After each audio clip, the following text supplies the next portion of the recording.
What's going on out there, good people? I know many of you guys already seen the pairing of the college football playoffs for the 2020 season for the national championship. Now, I'm trying to understand one thing. Does the committee, do they follow the same rules that they push out every year? Or do they just make these up as they go? Because they did something a couple years back that led me to believe that if this was to ever happen again, this was the same way that they're going to handle the same type of situation. I know many of you like, what the heck you talking about, coach? They picked the right 4 teams. Nah, let's get into it right after the jump. Welcome back to Tomorrow League Sports Network with your host, Coach Walker. If you're new to the channel, please like, subscribe. Also, you can follow us on social media. The links are listed down below in the description. Yeah, guys, I'm giving you a little conversation right now. I'm out here on the road, dropping my son off so he can go to work in the morning. Excuse me. So he can go to work in the morning. You know, hey, you got to teach him how to fish. And I believe in teaching him how to fish early. But yes, guys, I'm trying to wrap my mind around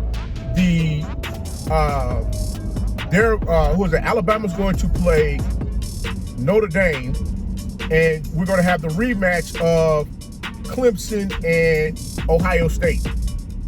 Okay, I can get the Clemson and the Ohio State game. However, I'm a little confused on how Notre Dame was able to hold on to the 4th seed when just, 3 years ago, 2017, you had Auburn, who beat Georgia in the regular season, but lost to Georgia in the national championship. Lost to Georgia in the SEC championship. Auburn was not allowed to have that 4th seed. They were put out of the playoffs altogether. So I get it, Notre Dame, is a big draw. They're normally independent.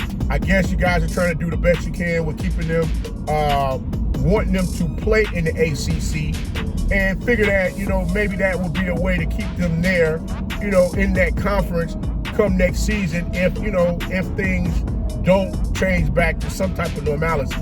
And I'm like, guys, let me ask you, this is me, this coach. I'm trying to figure out for the life of me, how much money was pushed across the table for them to make that decision? Because guess what? I'm gonna be honest with you. If you did it to Auburn in 2017, then yes, the same thing should have happened to Notre Dame this year, and Texas A&M should have been given an opportunity to play Alabama. I get it. Yeah, you guys are saying, well, you're probably thinking from the mindset that you don't want to see Texas A&M and Alabama play again. Why not? I mean, we've already seen Notre Dame and Clemson already played twice.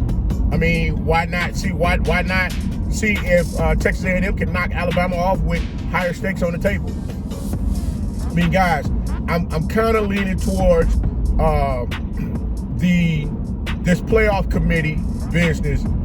I personally feel the playoff committee needs to go away because there's too many other teams out there that were undefeated. And when you look at the strength of schedule, yes, Texas A&M's strength of schedule was a hell of a lot stronger than some of these other teams that were out there.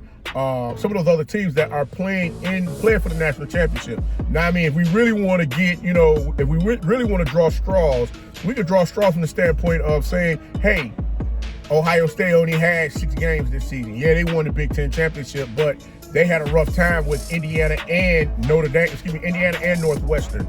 And we already know both of those teams really aren't that strong competitive-wise. I mean, let's be real here. I mean, guys, it comes a point in time, and not to mention the Ohio State Buckeyes was missing, if I'm not mistaken, 22 players. So what exactly are we doing out here?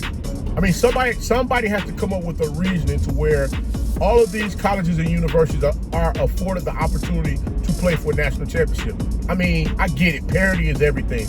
But you will never know if one of those underdog teams that you think may not be able to beat a Power 5 school just might come in there and bank their behind for that big L, and everybody sitting there looking like, whoa, I can't believe this just happened. Yeah, it's possible. I remember Appalachian State beating my Michigan Wolverines, and boy, did that would hurt for a mighty long time. That one still stings to this day.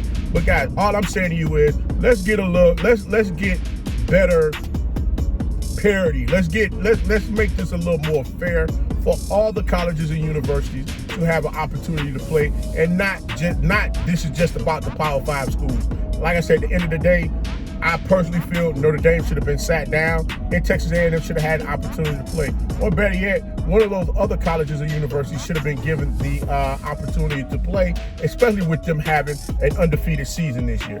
But guys, let me know what you think about what I'm telling you right now. Leave a comment below and let Coach know. What's your thoughts on all of this? Do you think one of the other colleges or universities should have been allowed to play in the in the college football playoffs, or did they get it right with having Notre Dame playing Alabama as well as Ohio State and Clemson playing one another again this year in the college football playoffs? Hey, but until next time, guys, if you like the content, please like, share, and subscribe. Also, you can follow us on social media. The links are listed down below in the description. And remember, guys, be that one and lead.